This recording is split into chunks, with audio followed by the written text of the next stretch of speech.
Live from downtown Buffalo, this is 7 News at 11. Hi, good evening, everyone. I'm Taylor Epps. Thanks for joining us tonight.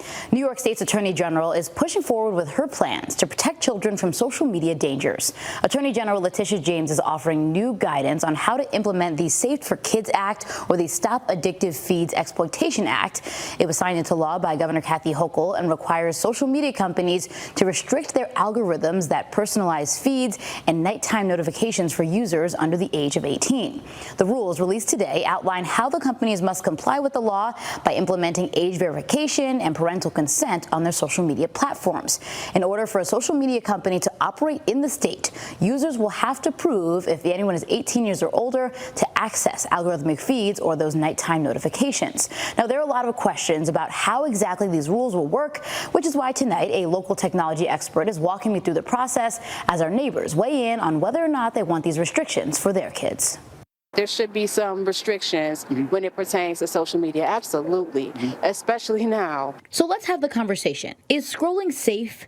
Should there be limits when it comes to children? I mean, it's great that everybody can stay in touch, but it's another thing when bad things start happening and adults aren't even aware of it. I think we're coming to an inflection point as a society, as a people, to say, hey, you know what?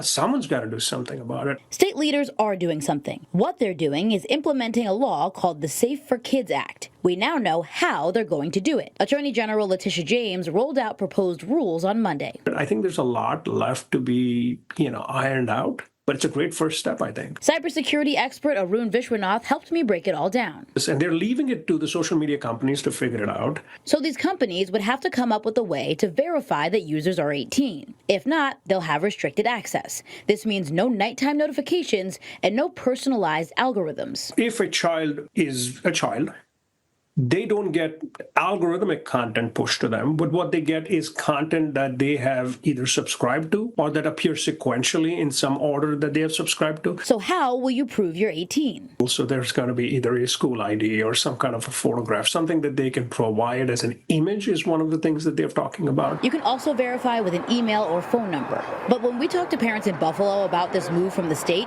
they weren't really on board. Parents should decide it. I don't know how the state's going to police it. It could be, a bit of a state overreach, honestly. Someone coming into your home telling you what you can and can't do with your child, it's invasive. If you don't want these restrictions, you can give your child parental consent. But there are still some lingering questions, like which social media sites will this include? The rules say it's any company that shows user-generated content and has users who spend 20% of their time on the platform. Also, what if your child finds a loophole? It could open a whole new can of worms, right? I mean, kids can upload pictures of other kids. There's cell phones. There's too many options.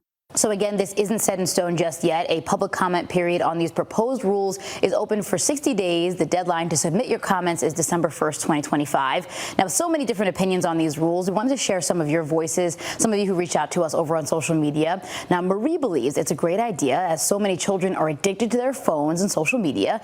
Jennifer believes these regulations will be helpful as many people don't actually know what their children are doing on their phones.